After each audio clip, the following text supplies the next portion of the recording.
Hola, ¿qué tal? Bienvenidos a este tema. El día de hoy continuar con nuestro programa. Parte de donde a lo que es la familia de este concepto. Para ello vamos a definir primeramente a lo que es el matrimonio, puesto que pues, es la base que tenemos en nuestra formación social, donde el matrimonio es la unión legal que se establece por voluntad de dos personas. Ese sería como el elemento esencial, con el objetivo de una plena comunidad entre ambos, una forma estable y duradera. Esa es la idea que tenemos hoy en día y así está señalado, pero veremos que la familia como tal se forma de maneras distintas y no precisamente apegado a esta manera. Todavía, a la fecha, se establece entre ambos un negocio jurídico pleno, por lo menos desde la perspectiva legal así lo vemos. Con los abogados lo vemos como eso, como un negocio jurídico, es decir, un contrato que se firma porque interviene la voluntad de dos personas con fines en común, como pueden ser la perpetuación de la especie, compartir características y momentos, construir un patrimonio juntos, claro, y bueno, toda una serie de condiciones. La característica esencial es que el día de hoy el matrimonio pues debe de darse de manera pública frente a un funcionario señalado como tal para tales fines y en presencia de testigos. Hoy en día entender de esa forma, y entre las características importantes que agrupa precisamente son la de declarar la voluntad de dos personas sin que haya simulación o presión de por medio, es decir, de manera libre, tener un contenido igual en la decisión y declaración de las personas, es decir, que vayan enfocadas al mismo sentido, con el mismo objetivo. Se considera un contrato privado, como ya decíamos, entre dos personas, de las cuales el Estado le da ciertas formalidades. El conocimiento fehaciente por cada uno de ellos del contenido, es decir, cuáles son sus obligaciones, cuáles son sus derechos, que no existen condicionamientos en dado momento, términos o modos para que se realice esto, a diferencia de un contrato o cualquiera otro que yo quiera celebrar. Es una relación monógama que se reconoce por la ley, es decir, que solamente se establece con una persona y nada más. Debe haber testigos que certifiquen ese acto jurídico, por lo menos dos. No se establece un plazo en el cual este matrimonio o este contrato funcione, a diferencia de otros contratos que sí establecemos un periodo, un fin. Sabemos que el momento de término pues podría ser naturalmente es la muerte o la disolución bajo alguno de las modalidades que ahorita vamos a observar. El contenido del contrato de matrimonio lo establece la ley y los contrayentes también deben de firmarlo sin quitar o agregar contenido, es decir, respetarlo como el Estado o la ley ya lo está planteando.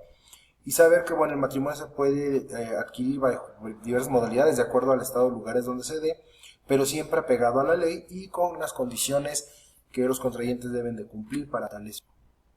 En nuestro estado, en Michoacán, el matrimonio está regulado por la legislación civil, en la cual se encuentra derivada en la legislación familiar, Código Familiar del Estado de Michoacán.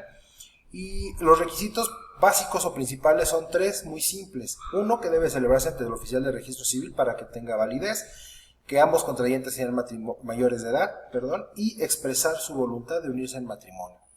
No confundamos con que el matrimonio sabemos que también se desarrolla desde una perspectiva religiosa, pero en el caso de una perspectiva religiosa, bueno, pues básicamente atañe a otras condiciones, a otras circunstancias. En el caso del matrimonio civil no es así, simplemente se reduce a estos tres conceptos. Pero, que aparentemente son muy sencillos, pero bueno, si entramos en profundidad veremos que son un tanto más complejos. Ahora, así como hay requisitos, el artículo 140 del mismo dispositivo nos señala que también es posible la disolución, o bueno, más relación, los impedimentos para tales fines. Entre esos impedimentos se clasifican en dos, en no dispensables y dispensables, es decir, que la ley en algún momento, los no dispensables pues no hay mayor oportunidad, y en el caso de los que son dispensables obviamente nos da la opción. Entre los que se consideran no dispensables para que el matrimonio se pueda celebrar y que también pueda tener validez, está primeramente que la persona o los contrayentes no sean parientes por consanguinidad sin límite de grado, es decir, padres con hijos, con abuelos con nietos y así sucesivamente en lo que es un grado en una línea recta. En el caso de una línea colateral, como podría ser entre hermanos, por afinidad en una línea recta, por privación de la vida para contraer el matrimonio, es decir, que no estés amenazado, que si no te casas te matan, el estado de interdicción, que alguna de las personas no esté en pleno uso de sus facultades para entender la dimensión de lo que representa el matrimonio matrimonio subsistente con persona distinta, es decir, yo pienso que me voy a casar con X y resulta que me estoy casando con Y, no puede haber un error de esa naturaleza, y si fuera, bueno, pues eso haría que ese matrimonio fuera nulo. Y finalmente, que el parentesco no exista entre una persona que ha adoptado a alguien y para con él. Hay que señalar aquí que todavía hace algún tiempo la legislación local permitía o daba la pauta a que el matrimonio pudiera celebrarse por parte de menores de edad, menores de 18 años, siempre y cuando tuvieran la anuencia o el permiso de los padres, y si los padres no lo otorgaban, en algunos casos le dejaban esa opción a alguna autoridad. Bien, hoy en día, en atención a la protección de derechos del menor, ya no sucede de esa forma y es terminantemente prohibido que los menores de edad contraigan matrimonio, porque esto, bueno, pues da pie a diversas circunstancias, modalidades o causas que son las que se ven reflejadas. Los requisitos que vamos a considerar dispensables, es decir, aquellos en los cuales se puede dar a través de ciertas circunstancias, que se pueden resolver en algún momento. En primera instancia, bueno, pues tendríamos lo que es el parentesco por consanguinidad en línea colateral en tercer grado, lo que serían tíos y sobrinos. Sin embargo, ya se habla también en el tercer grado, ya son parientes lejanos, por así decirlo, donde ya los genes o las condiciones directas ya no son precisamente en línea recta o muy cercanas. Es posible cuando hay impotencia incurable por parte del cónyuge, en este caso el varón, y cuando, bueno, esto es conocido y aceptado por la pareja. Hoy en día ya tenemos que hablar y adecuarnos acorde a las condiciones de derechos humanos y los derechos que tiene la comunidad LGTB, donde, bueno, ya no, anteriormente la ley mencionaba es el matrimonio, la unión de hombre con mujer. Hoy en día pues ya sencillamente lo mencionamos como la unión de dos personas, nada más, sin importar la condición de sexo. Otro elemento es el que se padezca una enfermedad crónica, ya sea incurable, contagiosa o hereditaria, y debe de ser conocida y aceptada por ambos cónyuges para que así el matrimonio pueda celebrarse y que no tenga efectos de nulidad. Y asimismo, el miedo o la violencia física o moral que se establezca para celebrar el matrimonio, es decir, que te veas obligado, que te veas orillado por circunstancias. También hay que hablar que el matrimonio tiene un régimen, es decir, la forma bajo la cual se va a celebrar. Nuestro código familiar lo establece 3 tipos. El primero de ellos es el de la sociedad conyugal, el segundo, que va señalado del artículo 164 al artículo 190 del Código Familiar del Estado. La separación de bienes sería el otro, del 191 al 201, y finalmente nos establece un régimen supletorio, el 202, que es el que entra en función cuando no se ha expresado de manera directa cuál de los dos anteriores se quiere tomar. El supletorio sería, en este caso se establece a lo que es el llamado régimen de separación de bienes. En el caso de nuestro estado, por default, ese es el que aparece. Ahora, ¿cómo se puede terminar el matrimonio? Sencillamente, de acuerdo al artículo 217, por la muerte de uno o ambos de los cónyuges en algún momento, ahí se extingue la relación. La idea de la disolución del matrimonio pues es básicamente para que el cónyuge que sobrevive superstite, como le llamamos, sea en este caso el que queda libre, digamos, y con la nueva condición o retoma las condiciones para poder volver a contraer matrimonio con tercera persona. La declaración o presunción de muerte de alguno de ellos cuando están desaparecidos, no hay cuerpo, no hay evidencia de que esté muerto, pero se presume ya por el tiempo que tiene, ese sería otro supuesto.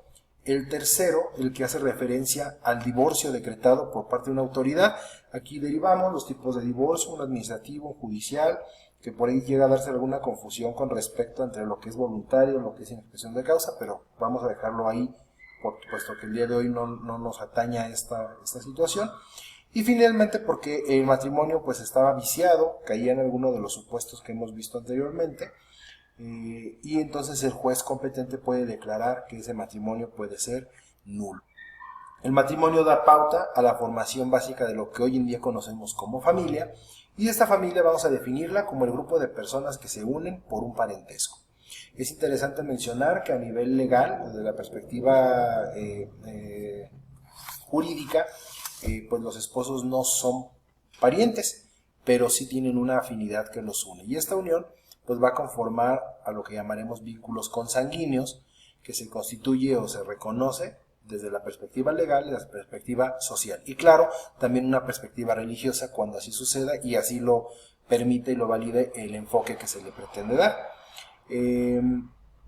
La familia básicamente pues es la base de nuestra sociedad, y sin nuestra familia, prácticamente nuestra sociedad pues no estaría constituida o construida como hoy en día la conocemos.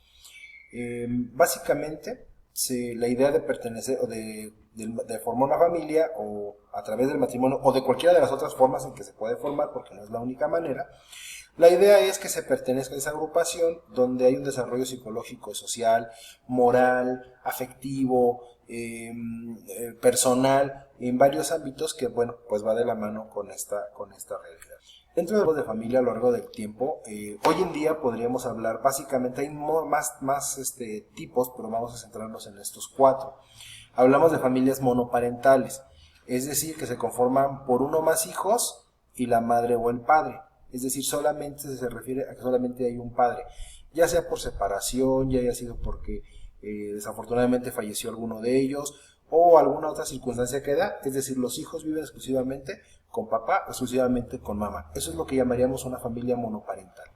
La familia biparental, pues básicamente es la que creo que se puede considerar mal señalado, pero bueno, lo señalada como normal, como clásica, como común, donde hay una pareja que tiene sus hijos y viven todos en conjunto y todos cumplen con esa misma condición. ¿De acuerdo? En este sentido, únicamente hay que señalar que se subdivide, se subclasifica en familias heteroparentales y homoparentales, en las cuales cuando hablamos de las heteroparentales nos referimos a familias donde hay 2 personas que fungen como jefes, como papá, como mamá, pero obviamente es un hombre y una mujer. Y en las que son de carácter homoparental, bueno, no importa que sean 2 hombres, 2 mujeres, pero que tienen hijos y finalmente también forman una familia. Otro tipo de familia, las llamadas familias ensambladas, son aquellas que están conformadas por 2 personas que se unen y una de ellas o ambas ya tienen hijos de otro matrimonio, de otra condición. Estas familias se unen, hay por ahí una película muy conocida que dice, creo que es más barato por docena, que son hijos de la señora, hijos del señor, se juntan y bueno, forman una gran familia. En este caso, ese sería el tipo de familia que llamaríamos ensamblada, que puede llamar un poco la atención y que se puede decir que es hasta cierto punto novedosa. Y la familia denominada de acogida, que es la que se conforma por menores que no son propiamente descendientes de los adultos que la forman, pero que legalmente han establecido ahí. Por ejemplo, la adopción, por ejemplo, los hogares temporales, o que en dado momento pues coadyuvan al Estado en algunos sitios, se les lleva a estas familias para que tengan una figura, que estén ahí, acéfalos de una familia, que es una parte determinante para el desarrollo del individuo. Y bueno, esos serían como los tipos de familias más comunes que podemos encontrar en la actualidad y que se desarrollan, pero también a lo largo de la historia humana ha habido otros tipos de familia, como son estas 4 que veremos ahora: la punalúa, la sindiásmica, la monogámica y la poligámica. Por separado, diríamos, la familia punalúa tiene como características que pone fin al incesto. Anteriormente las sociedades básicamente desarrollaban pues una mezcla, y esa mezcla daba origen a que no había una regla entre separar a los que eran ascendientes o descendientes, padres, madres, hermanos, etc. Este tipo de familia también se daba entre líneas de hermanos de forma uniforme, es decir, las hermanas de un grupo de progenitores y los hermanos de otro grupo de progenitores, y se casaban entre sí. Tal vez todavía hoy en día hay familias que son todos los hermanos se casaron con todas las hermanas de otro matrimonio. A esto se le podría llamar, es una de las características que nace. Prohíben también el levirato. ¿Qué es esto?